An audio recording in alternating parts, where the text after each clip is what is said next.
ആരോടാണ് നിങ്ങൾ പറയുന്നത്? ഈ കേരളത്തിൽ ഏറ്റവും കൂടുതൽ പെൻഷൻ കൊടുത്തുകൊണ്ടിരുന്ന സർക്കാരിന്റെ പാർട്ടിയായ കോൺഗ്രസ് പാർട്ടിയോടോ? ഈ കേരളത്തിൽ ഏറ്റവും കൂടുതൽ പെൻഷൻ വർദ്ധിപ്പിച്ച പാർട്ടിയായ കോൺഗ്രസ്സുകാരോടാണോ? ഈ കേരളത്തിൽ ഏറ്റവും കൂടുതൽ പെൻഷൻ വർദ്ധിപ്പിച്ച പാർട്ടിയായ കോൺഗ്രസ്സുകാരോടാണോ? 1980 45 രൂപ 60 വയസ്സ് കഴിയുന്ന കർഷക തൊഴിലാളി കെ നായനാർ സർക്കാരിന്റെ കാലത്ത് ആദ്യത്തെ കർഷക തൊഴിലാളി പെൻഷനായിട്ട് അനുവദിക്കുന്നത്.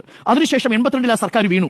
പകരം 82 UDF സർക്കാർ അധികാരത്തിൽ വന്നു. 45 രൂപയിൽ 100 രൂപ കൂട്ടിയോ? 82 മുതൽ 87 വരെയുള്ള UDF സർക്കാരിന്റെ കാലത്ത് 1 രൂപ കൂട്ടിയില്ല. തീർന്നില്ല.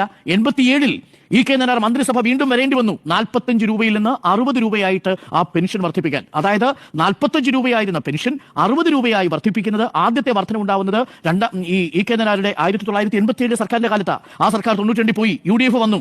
എന്തെങ്കിലും വർധനമുണ്ടായോ? 5 വർഷക്കാലം ഒരു വർധനവും ഉണ്ടായില്ല. ഒടുവിൽ 96 പെൻഷൻ 60 രൂപയിൽ നിന്ന് 120 രൂപയായിട്ട് വീണ്ടും വർദ്ധിപ്പിക്കുന്നു. കെ നായനാർ സർക്കാരിന്റെ കാലത്ത്. മൂന്നാമത്തെ വർധനയും LDF സർക്കാരിന്റെ കാലത്ത് 1996 കോൺഗ്രസിന്റെ ഏതെങ്കിലും സർക്കാർ ഏതെങ്കിലും ഘട്ടത്തിൽ പെൻഷൻ വർദ്ധിപ്പിച്ചു? നാമമാത്രമായിട്ടാണെങ്കിലും 96 വരെ വർദ്ധിപ്പിച്ചില്ല. അതിനുശേഷം 2001 കെ ആന്റണി സർക്കാർ വരുന്നു. അടിമുടി സാമ്പത്തിക ബാധ്യത നമുക്കറിയാമല്ലോ. 91 കെ ആന്റണി സർക്കാർ വരുമ്പോഴാണ് 28 മാസമാണെന്ന് പെൻഷൻ കുടിശ്ശിക ഉണ്ടായിരുന്നത്. കേരളത്തിന്റെ ചരിത്രത്തിൽ ഏറ്റവും കൂടുതൽ കുടിശ്ശിക ഉണ്ടായിരുന്ന കാലം 2001 വന്ന കെ ആന്റണി സർക്കാരിന്റെ കാലമാണ്. ആ 28 മാസക്കാലത്തെ പെൻഷൻ 120 രൂപയുടെ പെൻഷന്റെ കുടിശ്ശിക കൊടുത്തു തീർക്കുന്ന ആരാണെന്നറിയാമോ? 28 മാസത്തെ പെൻഷന്റെ കുടിശ്ശിക 2006 വരുന്ന VS അച്യുതാനന്ദൻ സർക്കാർ. അന്ന് VS അച്യുതാനന്ദൻ സർക്കാർ 2011 ഇറങ്ങിപ്പോകുമ്പോൾ ഒരു മാസത്തെ കുടിശ്ശികയില്ല. ഈ 120 രൂപ എന്നുള്ളത് 500 രൂപയാക്കിയിട്ടാണ് VS അച്യുതാനന്ദൻ പോകുന്നത്.